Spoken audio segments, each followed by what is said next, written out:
مسجد کے اوپر حملے کی صورت میں رونما ہوا، لیکن وہاں پر وزیر اعظم نے جس طریقے سے اس واقعے کو قومی یکجہتی کے لیے استعمال کیا اور لوگوں کو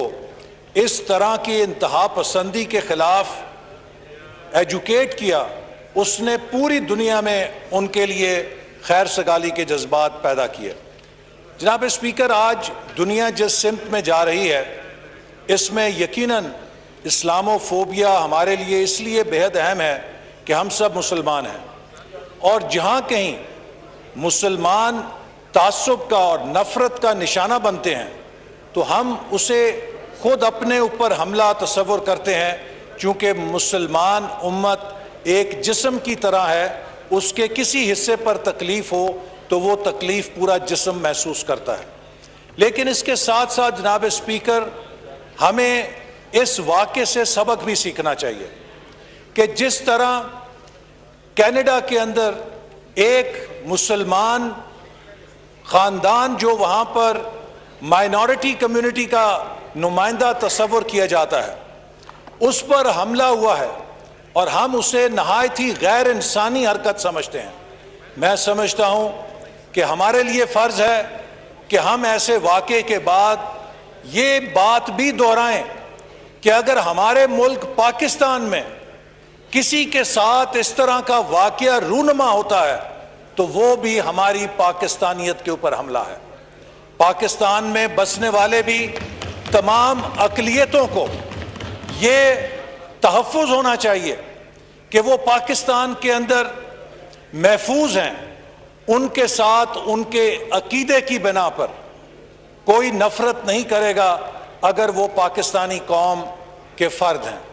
جناب اسپیکر، آج دنیا میں وائلنٹ ایکسٹریمزم سر اٹھا رہا ہے، اور اس وائلنٹ ایکسٹریمزم کے پیچھے دو محرکات ہیں جو لوگوں کو غیر انسانی رویے اپنانے پر مجبور کرتی ہیں۔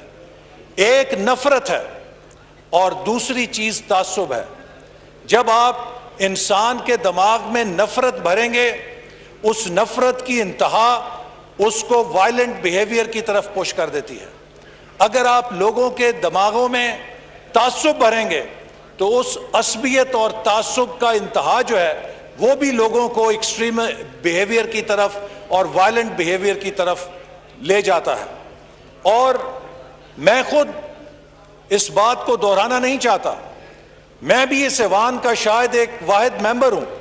جو وائلنٹ ایکسٹریمزم کا نشانہ بن چکا ہے۔ اس لیے جناب اسپیکر، جہاں پر ہم بین الاقوامی سطح پہ کوشش کریں کہ دیگر اسلامی ممالک کے ساتھ مل کر دنیا کو ایجوکیٹ کریں کہ اسلام کے خلاف نفرت کسی بھی شکل میں جو روا رکھی جاتی ہے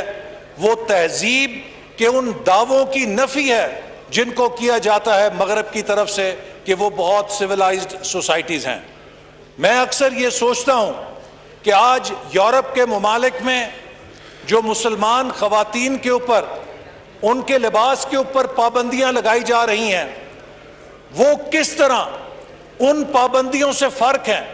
کہ جو افغانستان کے اندر جب طالبان خواتین پہ لگاتے تھے تو مغرب کے جو مفکر ہیں وہ کہا کرتے تھے کہ فری ول اور فری چوائس کی یہ نفی ہے، خواتین کو یہ آزادی ہونی چاہیے کہ وہ اپنی مرضی کے مطابق اپنے لباس کو اختیار کر سکیں۔ وہی مغربی مفکر جو افغانستان کے اندر یہ درس دیا کرتے تھے، آج نہایت ہی ڈٹائی کے ساتھ یورپ کے ممالک میں جب مسلمان خواتین کے حجاب کرنے پہ پابندی لگائی جاتی ہے تو اس کو ڈیفینڈ کرتے ہوئے نظر آتے ہیں۔ یہ وہ دو عملی ہے کہ جس کی بنا پر آج انسانیت نفرت اور تعصب کے اندر تقسیم ہوتی جا رہی ہے۔ تو جناب اسپیکر، ہم قومی اسمبلی کے ناطے